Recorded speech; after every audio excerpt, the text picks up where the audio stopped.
ಈ ಒಂದು ಕನ್ನಡ ವಿರೋಧಿ ನೀತಿ, ಕರ್ನಾಟಕ ವಿರೋಧಿ ನೀತಿಯನ್ನು ಅನುಸರಿಸ್ತಾ ಇದೆ ಮೈಸೂರು ಸಾಬೂನು ಮತ್ತು ಡಿಟರ್ಜೆಂಟ್ ಏನು ನಿಗಮ ಏನಿದೆ. ಇವತ್ತು ನಮ್ಮ ಮೈಸೂರು ಮಹಾರಾಜರು ಹುಟ್ಟಾಕದಂಥ ಒಂದು ಸಂಸ್ಥೆ ಇವತ್ತು ನಂದಿನಿ ಅಂತಕ್ಕಂಥ ಒಂದು ಸಂಸ್ಥೆಗೆ ನಮ್ಮ ಅಣ್ಣವರು ಬ್ರ್ಯಾಂಡ್ ಅಂಬಾಸಿಡರ್ ಆಗಿದ್ರು, ಪುನೀತ್ ರಾಜ್ಕುಮಾರ್ ಅವರಾಗಿದ್ರು, ಇವತ್ತು ಕನ್ನಡದ ನಟರು ಬ್ರ್ಯಾಂಡ್ ಅಂಬಾಸಿಡರ್ ಆಗಿದ್ರು.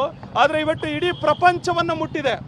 ಆದರೆ ರಾಜ ಮಹಾರಾಜರು ಸ್ಥಾಪನೆ ಮಾಡಿದಂಥ ಮೈಸೂರು ಸ್ಯಾಂಡಲ್ ಇವತ್ತು ಇಡೀ ದೇಶಕ್ಕೆ ಗೊತ್ತಿರ್ತಕ್ಕಂಥ ಒಂದು ಬ್ರ್ಯಾಂಡ್ ಇದು. ನೀವಿಲ್ಲಿ ಯಾವುದೋ ಒಬ್ಬ ಹಿಂದಿ ನಟಿಯನ್ನು ಕರ್ಕೊಬಂದು 6.5 ಕೋಟಿ ಹಣವನ್ನು ಅವರಿಗೆ ನೀವು ವ್ಯಯ ಮಾಡಿ ನಮ್ಮ ಸಂಸ್ಥೆಗೆ ನೀವು ಅವ್ರನ್ನ ನಿಯಮ ಮಾಡ್ಕೋತಾ ಇದ್ದೀರಲ್ಲ, ನಿಮ್ಗೇನು ಅವ್ರ ಮೇಲೆ ಅಭಿಮಾನ ಇದೆಯಾ, ಲವ್ ಇದೆಯಾ ನಿಮ್ಗೇನಾದರೂ ನೀವು ಏನು ತಮನ್ನ ಮೇಲೆ? ಹಾಗಾಗಿ ಕರ್ಕೊಂಬಂದು ಈ ರೀತಿ ನಮ್ಮ ಕನ್ನಡಿಗರಿಗೆ ಅವಮಾನ ಮಾಡುವಂಥ ಕೆಲಸವನ್ನು ನೀವು ಮಾಡ್ತಾ ಇದ್ದೀರಾ. ಯಾವುದೇ ಕಾರಣಕ್ಕೂ ಇದಕ್ಕೆ ಅವಕಾಶ ಕೊಡೋದಿಲ್ಲ. ನಿಮ್ಗೆ ಅಷ್ಟೊಂದು ಅಭಿಮಾನ ಇದ್ರೆ MB ಪಾಟೀಲ್ರೆ ಅಥವಾ ಯಾರು ಈ ಅಧ್ಯಕ್ಷರಿದ್ದಾರೆ, ನೀವು ತಮನ್ನವ್ರನ್ನ ಹಾಕೊಂಡು ಒಂದು ಫಿಲಮ್ ಮಾಡಿ ಯಾವ್ದಾದ್ರು ನಿಮಗೆ ಬೇಕು ಅಂತಂದ್ರೆ ನಮಗೆ ಅವಶ್ಯಕತೆ ಇಲ್ಲ. ಕನ್ನಡದ ನಟಿಯರೇ ಇಲ್ವಾ? ಇವತ್ತು ನೀವು ಅವಕಾಶ ಕೇಳಿದ್ರೆ ಸುದೀಪ್ ಅವರಾಗಿರ್ಬೋದು, ಅವರು ಪ್ಯಾನ್ ಇಂಡಿಯಾ ಸ್ಟಾರು, ಯಶ್ ಅವರಾಗಿರ್ಬೋದು, ಅವರು ಪ್ಯಾನ್ ಇಂಡಿಯಾ ಸ್ಟಾರು, ಅವ್ರನ್ನ ಕರ್ಕೊಬನ್ನಿ. ಉಚಿತವಾಗಿ ಬೇಕಾದ್ರೆ ಅವರು ಜಾಹೀರಾತನ್ನು ಕೊಡ್ತಾರೆ. ಇದು 6 ಕೋಟಿ ಕೇವಲ ಜಾಹೀರಾತಿಗಷ್ಟೇ ಅಲ್ಲ, ಇದಾದ ಮೇಲೆ ಅವ್ರಿಗೆ ಆ್ಯಡ್ ಶೂಟ್ ಅಂತ ಮಾಡ್ತಾರೆ, ಅವ್ರಿಗೆ ಬಟ್ಟೆಗಳು, ಅವ್ರಿಗೆ ಓಡಾಡೋದಕ್ಕೆ ಇನ್ನೊಂದು 2-3 ಕೋಟಿ ಎಕ್ಸ್ಟ್ರಾ. ಇಲ್ಲೇನು ಕಮಿಷನ್ ಹೊಡಿಬೇಕು ಅಂತ ತಂದ್ಬಿಟ್ಟು ಈ ರೀತಿ ಅವ್ರನ್ನ ಕರ್ಕೊಬಂದು ನೀವು ಈ ರೀತಿ ಕನ್ನಡಿಗರ ವಿರೋಧಿ ನೀತಿಯನ್ನು ಅನುಸರಿಸ್ತಾ ಇದ್ದೀರಾ. ಇದೇ ಹಣವನ್ನು ಇವತ್ತು ಮಳೆಯಿಂದ ಬೆಂಗಳೂರಲ್ಲಿ ಎಷ್ಟೋ ರಸ್ತೆಗಳು ಎಷ್ಟು ಅವಾಂತರ ಸೃಷ್ಟಿ ಮಾಡಿದೆ, ಆ ಜಾಗಗಳಲ್ಲಿ ಬಳಸಿ ಅಭಿವೃದ್ಧಿಗೆ. ಕನ್ನಡ ಶಾಲೆಗಳನ್ನ ಮುಚ್ತಾ ಇದ್ದಾರೆ, ಎಷ್ಟೋ ಕಡೆ ಸರಿಯಾದ ಸೌಲಭ್ಯಗಳಿಲ್ಲದೆ, ಅಲ್ಲಿಗೆ ನೀವು ಬಳಸಿ ಅದನ್ನು. ನೀವು ಅದು ಬಿಟ್ಟು 6.5 ಕೋಟಿ ದುಡ್ಡನ್ನು ಅನಾವಶ್ಯಕವಾಗಿ ತಂದು ಕೊಟ್ಟು ಇಲ್ಲಿ 50 ಲಕ್ಷದಲ್ಲಿ ಖರ್ಚು ಮಾಡಿ ನೀವು ಈ ಕೆಲಸವನ್ನು ಮುಗಿಸ್ಕೋಬೋದು. ನೀವು ಬೇಡ, ಉಚಿತವಾಗಿ ಕೇಳಿದ್ರೆ ಅಷ್ಟು ಅದ್ಭುತವಾದ ನಟಿಯರು, ಸುಂದರವಾಗಿರ್ತಕ್ಕಂಥ ನಟಿಯರು ನಮ್ಮ ಕನ್ನಡದಲ್ಲೇ ಇದ್ದಾರೆ.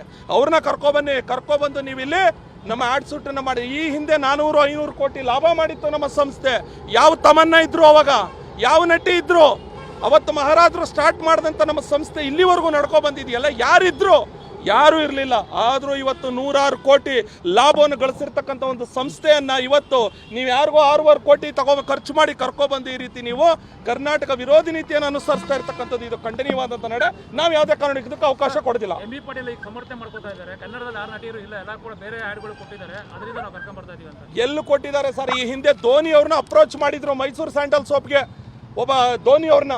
ಅವ್ರಾಗಿಲ್ಲ ಅಂತ ತಂದ್ಬಿಟ್ಟು ಇವ್ರು ಕರ್ಕೊಬಂದಿದ್ದಾರೆ. ಯಾಕೆ ಕರ್ನಾಟಕದಲ್ಲಿ ಯಾರು ಒಳ್ಳೆ ನಟರಿಲ್ವಾ? ಕರ್ನಾಟಕದಲ್ಲಿ ಯಾರು ಒಳ್ಳೆ ಸುಂದರವಾಗಿರ್ತಕ್ಕಂಥ ನಟಿಯರಿಲ್ವಾ?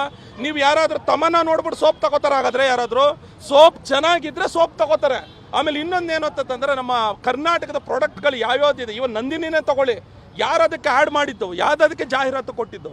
ನಮ್ಮ ಅಣ್ಣವರು ಜೊತೆಗೆ ಬಂದು ಪುನೀತ್ ರಾಜ್ಕುಮಾರ್ ಅವರು. ಎಲ್ಲಿ ಹೋಗಿದೆ ಇವತ್ತು ವಿಶ್ವಕಪ್ ಅಂತ ದೊಡ್ಡ ಒಂದು ಕ್ರೀಡೆಯಲ್ಲಿ ಇವತ್ತು ನಮ್ಮ ನಂದಿನಿ ಒಂದು ಜಾಹೀರಾತನ್ನು ಕೊಡ್ತಾ ಇರ್ತಕ್ಕಂಥ ಸಂದರ್ಭ ನೀವೆಲ್ಲರೂ ನೋಡಿದ್ದೀರಾ.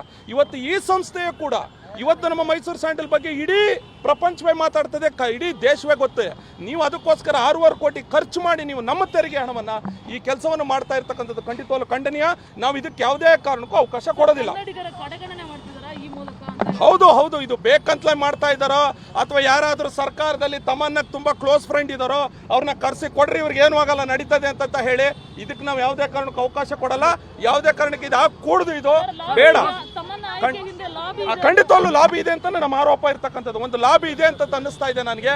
ನಾಡಗೌಡ್ರೆ, ನೀವು ನಿಗಮದ ಅಧ್ಯಕ್ಷರಾಗಿದ್ದೀರಾ, ನೀವು ಕನ್ನಡಿಗರು. ಮಾನ್ಯ MB ಪಾಟೀಲ್ ತಾವು ಒಳ್ಳೆ ಕೆಲಸ ಮಾಡ್ತಾ ಇದ್ರೆ, ನೀರಾವರಿ ಒಂದಷ್ಟು ವಿಚಾರಗಳನ್ನ ಇಟ್ಕೊಂಡು ನೀವು ಈ ರೀತಿ ಸಣ್ಣ ಕೆಲಸಗಳನ್ನ ಮಾಡಿ ಮತ್ತೆ ಕನ್ನಡಿಗರ ವಿರೋಧಿ ಕೆಲಸವನ್ನು ಮಾಡಬಾರದು ಅನ್ನೋದು ನಮ್ಮ ಒಂದು ಮನವಿ.